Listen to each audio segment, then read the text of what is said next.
here for Reed. If you want to take us for the first match, go for it. Oh yeah. First match, we have a Lumberjack match. Big Wardlow versus big Luchasaurus. Let me tell you, both those guys, athletic girth to the maximum. Big guys, athletic girthy guys. That's what they are. So that's what happened. Athletic girth. That's been a big thing since last week. I have not been able to get away from that phrase for one reason or another. I've not been able to get away from that phrase. All that athletic girth on show. It's a great spot fest of a match. Like, for example, Wardlow jumps into Luchasaurus and does this awesome Hurricane Rana. And Luchasaurus, what does he do? He does a C4, a Spanish fly. It's kind of amazing when wrestlers of this size do those moves. I saw that their spot, and I was like, how the hell did a 6 foot 7, 6'8" Goliath do a Spanish fly? And we're not talking like a Spanish fly off the top of a turnbuckle. We're talking a Spanish fly from a standing position, middle of the damn ring. What the fuck? Not just standing, Wardlow came charging in at Luchasaurus and seeded the Spanish fly from that position. I wonder if that momentum was actually the thing that managed to carry them. Big thing I noticed though, it was a lumberjack match, and you know what? Got to give it the commentary. They explained where a lumberjack match comes from. Yeah. I think that's the first time in any sort of live wrestling where we've seen a lumberjack match that the actual commentary have had the decency to tell people where it's from. Do you want to tell people where it comes from, Fried? Lumberjacks used to fight, and their friends circled them so nobody could run away. Pretty much, yeah. Yeah, pretty much. It was like if you had a dispute with your fellow lumberjack, they would circle, and they would not let you run away, and you should fight out or get your grievances out in that circle at that given time, and you weren't allowed to leave the circle until you perfectly and adequately solved the situation. Yeah, although I have to question, one, why was this a lumberjack match? Wardlow isn't really keen on running away. And second, it wasn't a very effective lumberjack match because only two sides of the ring were surrounded by lumberjacks, or surrounded is the wrong word. The ring wasn't surrounded at all. That's the problem. Well, I think my biggest problem is yes, it wasn't surrounded. It's it pretty much was just if you took both of the crowd's halves and just put the other side of the barrier, but also the face side. Luchasaurus is technically more friendlier side. Didn't really try to hit Wardlow, where you think there would be a little bit of backup there. They were like, I'm not touching him. Only one that went for him was Marco Stunt, who was stopped by Jungle Boy. John, you forgot about Brandon Cutler. Yeah, okay, I'll give you that. Brandon Cutler did. Let's get through this, because the big man fight over to the ramp, and Brandon Cutler out of nowhere jumps Wardlow. He just tosses him casually into the crowd of people, into the lumberjacks. And then Marco Stunt jumps onto Wardlow as well. And the commentators explain it's because he wants to get them back into the ring. Big heart Marco Stunt has. Wardlow just gorilla presses him and just yeets him into the crowd.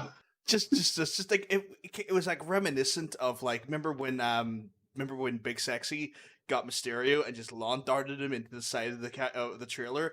It's just fucking Wardlow just lawn darts Marco right into this crowd. It's just and fuck off.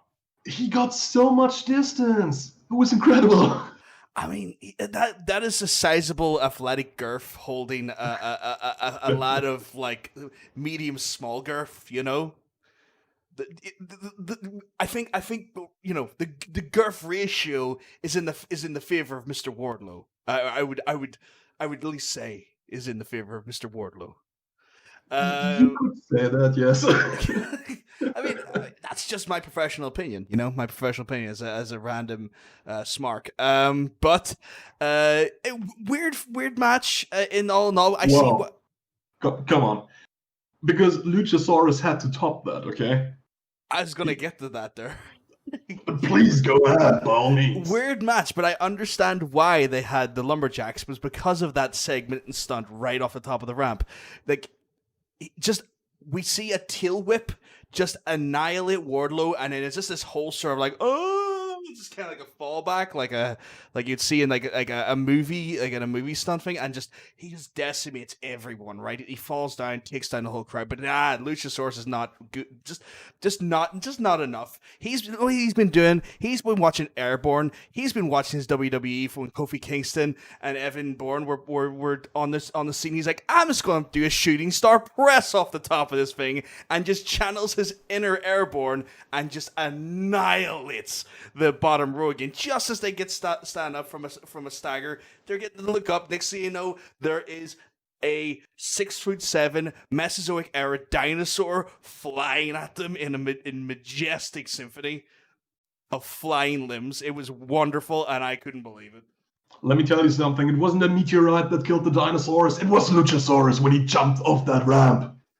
I heard about that there. It's like the one thing. It's like, I think I was speaking to, who was it? I heard someone coming up with a name for that there, but I couldn't remember what it was called. Was it yourself that said that name? I can't remember. I didn't name it. Someone came up with a great name, and it was alluding to obviously the cataclysm that killed the dinosaurs. Although if you talk to some people, they'll tell you it's the Ice Age. Doesn't if you're Arnold Schwarzenegger, yes. Mm-hmm. Doesn't he already have a move called the Extinction Event or something like that? His double team move with Jungle Jack Perry. Jungle Jack Perry. I think it might be. I can't remember because like this is the problem I have is that they don't do enough tag wrestling by just the two of them and ever win for us to really see them pull it off. That's kind of like my one criticism of the team is that they never bloody win in doubles. I mean, we did see some dark matches this week, and they won, I believe, a trio match, but it wasn't really. They're getting better at winning. We have to say, we have to give them that.